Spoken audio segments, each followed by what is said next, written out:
Guten Morgen an alle, ich bin Peter. Willkommen zurück bei Wow Spoken German.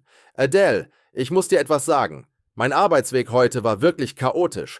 Es war eine der stressigsten Fahrten, die ich je hatte. Hallo zusammen, ich bin Adele. Oh nein, Peter, was ist denn passiert? Erzähl uns die ganze Geschichte, ich bin sehr neugierig. Also, ich stehe normalerweise um 6 Uhr morgens auf. Mein Wecker klingelt und ich drücke niemals die Schlummertaste. Ich bin sehr diszipliniert am Morgen. Ich stehe sofort auf, öffne das Fenster und atme die frische Luft ein. Das klingt nach einem guten Start in den Tag. Ich drücke immer die Schlummertaste. Mindestens 3-mal. Was machst du dann als nächstes? Ich gehe ins Badezimmer und dusche mich schnell. Eine kalte Dusche. Das weckt mich richtig auf. Dann ziehe ich mich an und gehe in die Küche. Dort mache ich mir einen starken Kaffee. Ohne Kaffee kann ich nicht funktionieren. Oh ja, Kaffee ist wichtig. Ich trinke auch jeden Morgen mindestens 2 Tassen. Isst du auch Frühstück oder trinkst du nur Kaffee? Ich esse meistens ein Brötchen mit Marmelade oder Käse. Manchmal esse ich auch Müsli mit Joghurt und Früchten. Es kommt darauf an, wie viel Zeit ich habe. Heute hatte ich ein Käsebrötchen. Lecker. Und dann verlässt du dein Haus? Um wie viel Uhr genau? Genau. Ich verlasse mein Haus normalerweise um 7 Uhr. Ich wohne in einer kleinen Wohnung im 3. Stock. Ich nehme die Treppe, nicht den Aufzug. Das ist meine kleine Morgengymnastik. Das ist eine gute Idee. Bewegung am Morgen ist gesund. Und wie kommst du dann zur Arbeit? Fährst du mit dem Auto oder mit öffentlichen Verkehrsmitteln? Nein, ich fahre nicht mit dem Auto. Ich habe gar kein Auto. In der Stadt brauche ich kein Auto. Ich nehme die U-Bahn. Die U-Bahn-Station ist nur 5 Minuten zu Fuß von meinem Haus entfernt. Sehr praktisch und umweltfreundlich. Das ist wirklich praktisch. Und liebe Zuhörer, wie kommt ihr zur Arbeit oder zur Schule? Nehmt ihr die U-Bahn, den Bus, das Fahrrad oder geht ihr zu Fuß? Schreibt es uns in die Kommentare. Wir würden gerne eure Geschichten und Erfahrungen hören. Ja, bitte teilt eure Erfahrungen mit uns. Wir lieben es, von euch zu lesen. Also, heute Morgen ging ich wie immer zur U-Bahn-Station. Es war ein schöner Morgen. Die Sonne schien, die Vögel sangen. Ich dachte, es wird ein perfekter Tag. Ah, aber dann kam alles anders, richtig? Was ist an der U-Bahn-Station passiert? Ich kam an der Station an und oh mein Gott, so viele Menschen, überall Menschen. Die Station war komplett überfüllt. Ich konnte kaum durch die Menschenmenge kommen. Es war wie auf einem Konzert. Oh je, das kenne ich zu gut. Zu welcher Zeit fährt deine U-Bahn normalerweise? Ist es immer so voll? Die U-Bahn fährt normalerweise um 7:15 Uhr. Ja, sie ist meistens voll, weil das die Hauptverkehrszeit ist. Viele Leute fahren zur Arbeit. Aber heute war es extremer als sonst. Viel extremer. Und warum war es heute noch voller? Gab es einen besonderen Grund? Ja, ich hörte von anderen Passagieren, dass es auf einer anderen U-Bahn-Linie ein Problem gab. Die Linie war komplett gesperrt. Deshalb kamen alle Leute zu unserer Linie. Es war Chaos. Oh nein, das ist wirklich schlimm. Und dann hattest du auch noch Verspätung, oder? Genau, die U-Bahn kam nicht pünktlich. Ich wartete und wartete. 5 Minuten vergingen, dann 10 Minuten. Ich schaute auf meine Uhr und wurde nervös. Sehr nervös. Ich kann mir vorstellen, wie du dich gefühlt hast. Warst du sehr gestresst? Hattest du Angst, zu spät zur Arbeit zu kommen? Ja, natürlich. Ich war sehr nervös und gestresst. Mein Chef mag es nicht, wenn wir zu spät kommen. Er ist normalerweise sehr streng mit der Zeit. Also rief ich ihn sofort an und erklärte die Situation. Und was sagte er? War er böse auf dich? Nein, zum Glück war er sehr verständnisvoll. Er sagte, dass auch andere Kollegen Probleme mit dem Verkehr haben. Er sagte, ich solle mir keine Sorgen machen und einfach sicher ankommen. Das ist wirklich gut. Ein verständnisvoller Chef ist so wichtig im Leben. Und dann kam die U-Bahn endlich? Ja, nach 10 Minuten kam die U-Bahn endlich. Aber sie war schon komplett voll. Menschen drängten sich rein. Ich dachte zuerst, ich passe nicht mehr rein. Aber ich musste es versuchen. Oh Gott, wie hast du es geschafft einzusteigen? Ich musste mich durchdrücken. Es war sehr unangenehm. Ich stand zwischen so vielen Menschen. Ich konnte mich kaum bewegen. Meine Tasche drückte gegen meinen Körper. Es war wirklich nicht angenehm. Das klingt schrecklich. Wie lange dauert deine Fahrt normalerweise mit der U-Bahn? Normalerweise dauert die Fahrt 30 Minuten. Ich fahre 7 Stationen. Ich steige an der Station Stadtmitte aus.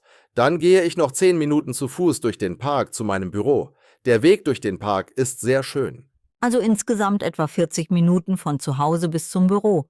Das ist nicht so schlecht. Liebe Zuhörer, wie lange ist euer Arbeitsweg? 10 Minuten, 30 Minuten, eine Stunde oder vielleicht noch länger? Erzählt es uns in den Kommentaren. Genau. Normalerweise sind diese 40 Minuten sehr angenehm.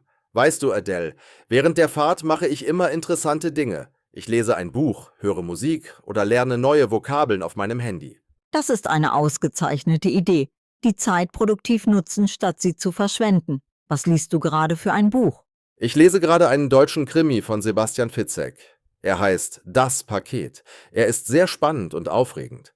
Ich kann es kaum aus der Hand legen. Manchmal höre ich auch Podcasts während der Fahrt. Oh, Sebastian Fitzek ist großartig. Ich liebe seine Bücher auch. Und welche Podcasts hörst du? Deutsche Podcasts zum Lernen? Ja, genau. Ich höre deutsche Podcasts, um mein Deutsch zu verbessern. Zum Beispiel Podcasts über Geschichte, Kultur oder aktuelle Themen. Das hilft mir sehr beim Lernen. Ausgezeichnet. Das mache ich auch. Podcasts sind super zum Lernen. Und liebe Zuhörer, hört ihr auch Podcasts während eurer Fahrt zur Arbeit oder Schule? Welche Podcasts mögt ihr am liebsten? Empfehlt uns eure Favoriten. Aber heute konnte ich leider nicht lesen. Die U-Bahn war viel zu voll. Ich hatte keinen Platz, um mein Buch herauszunehmen. Ich stand die ganze Zeit eingequetscht zwischen anderen Passagieren. Keine Sitzplätze waren frei. Alle Plätze waren besetzt. Oh, das ist wirklich sehr unangenehm. 30 Minuten stehen in einer vollen U-Bahn ist nicht schön, besonders wenn man sich nicht bewegen kann. Was hast du dann gemacht? Ich habe einfach aus dem Fenster geschaut, so gut ich konnte. Ich habe die Stadt beobachtet, die Gebäude, die Straßen, die Menschen auf den Bahnsteigen, die Geschäfte, die Autos, das Leben draußen. Manchmal ist das auch schön und entspannend. Eine kleine Pause vom Lesen und einfach nur schauen und nachdenken. Aber dann hattest du noch mehr Probleme, oder? Die Geschichte geht weiter. Ja, leider. An der 4. Station, das war die Station Nordpark, gab es plötzlich eine Durchsage. Der Fahrer sagte, es gibt ein technisches Problem mit der U-Bahn, wir müssen für einige Minuten anhalten. Oh nein, das ist wirklich ärgerlich und frustrierend. Alle Passagiere waren sicher sehr unglücklich und frustriert. Ja, sehr frustriert. Eine Frau neben mir telefonierte sofort laut mit ihrer Kollegin. Sie schrie fast ins Telefon. Ein Mann hinter mir schimpfte laut über die Verspätung und über die U-Bahn-Gesellschaft. Es war sehr chaotisch und laut. Ich kann mir die Atmosphäre gut vorstellen. Wenn viele Menschen gestresst sind, wird es schnell unangenehm. Wie lange musstet ihr warten? Wir warteten 5 Minuten. Aber es fühlte sich an wie eine Ewigkeit. 5 Minuten in einer überfüllten, stehenden U-Bahn sind wirklich lang. Die Luft wurde schlecht, es war heiß. Einige Leute wurden ungeduldig. Das klingt wirklich nicht gut. Und liebe Zuhörer, hattet ihr auch schon solche chaotischen und stressigen Situationen auf eurem Arbeitsweg? Erzählt uns davon. Wir wollen eure Geschichten hören. Nach diesen 5 langen Minuten fuhr die U-Bahn endlich weiter. Alle waren erleichtert. Aber ich wusste jetzt, ich würde definitiv zu spät zur Arbeit kommen. Ich war jetzt schon 15 Minuten hinter meinem normalen Zeitplan. Das ist wirklich stressig. Was hast du dann gemacht? Bist du an deiner normalen Station Stadtmitte ausgestiegen? Ja, ich bin an meiner Station ausgestiegen. Es war nicht einfach, aus der U-Bahn herauszukommen. Ich musste mich wieder durch die Menschenmenge drücken. Endlich war ich draußen auf dem Bahnsteig. Und dann? Bist du normal durch den Park zu deinem Büro gegangen? Nein, ich bin sehr schnell gegangen. Eigentlich bin ich fast gerannt. Normalerweise genieße ich den Weg durch den Park. Ich schaue die Bäume an, höre die Vögel, entspanne mich. Aber heute hatte ich keine Zeit dafür. Oh je, wie ein kleiner Marathon am Morgen. Das ist nicht der beste Start in den Arbeitstag. Warst du sehr außer Atem, als du im Büro ankamst? Ja, ich war total außer Atem. Mein Herz klopfte sehr schnell. Meine Beine taten weh. Meine Tasche war schwer auf meiner Schulter. Ich schwitzte, aber ich kam endlich im Büro an. Und wie spät warst du? War dein Chef sauer oder enttäuscht? Ich kam 10 Minuten zu spät im Büro an. Aber mein Chef war, wie ich schon sagte, sehr nett und verständnisvoll. Er lächelte sogar und sagte, dass es kein Problem ist. Er hatte schon von den Verkehrsproblemen gehört. Das ist das Wichtigste. Ein guter Chef versteht, dass manchmal solche Dinge passieren. Das ist das Leben. Niemand ist perfekt. Und manchmal haben wir einfach Pech. Genau! Und weißt du was, Adele? Auf dem Heimweg am Abend war alles komplett anders. Alles war perfekt. Die U-Bahn kam pünktlich um 18:30 Uhr. Ich fand sofort einen schönen Sitzplatz am Fenster. Siehst du, Nach einem schlechten Morgen kommt oft ein guter Abend. Das ist schön zu hören. Was hast du auf der Heimfahrt gemacht? Ich konnte endlich in Ruhe mein Buch weiterlesen. Ich las 2 Kapitel. Es war so entspannend. Die Sonne ging unter und ich genoss einfach die Fahrt nach Hause. Es war wunderschön. Das klingt perfekt. Manchmal schätzt man die guten Momente mehr, wenn man vorher schlechte Momente hatte. Liebe Zuhörer, wir hoffen wirklich, eure Arbeitswege sind nicht so chaotisch wie Peters Morgen heute. Ja, und hier ist mein Tipp für euch alle. Plant immer ein bisschen extra Zeit ein. Steht 5 oder 10 Minuten früher auf. Man weiß nie, was auf dem Weg zur Arbeit passieren kann. Ein sehr guter und wichtiger Rat, Peter. Und liebe Zuhörer, vergesst nicht, uns in den Kommentaren zu schreiben, wie ist euer typischer Arbeitsweg? Ist er stressig oder entspannt? Kurz oder lang? Fahrt ihr mit dem Bus, mit dem Zug, mit der U-Bahn, mit dem Fahrrad oder geht ihr zu Fuß? Vielleicht arbeitet ihr von zu Hause. Erzählt uns alles. Habt ihr lustige, interessante oder vielleicht auch stressige Geschichten von eurem Arbeitsweg?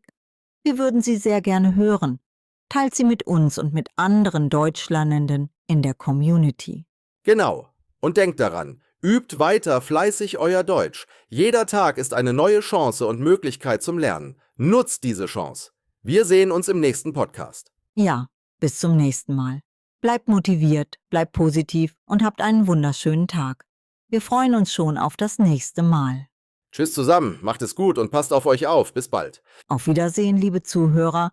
Wir freuen uns auf eure Kommentare. Bis zum nächsten Mal bei Wow Spoken German.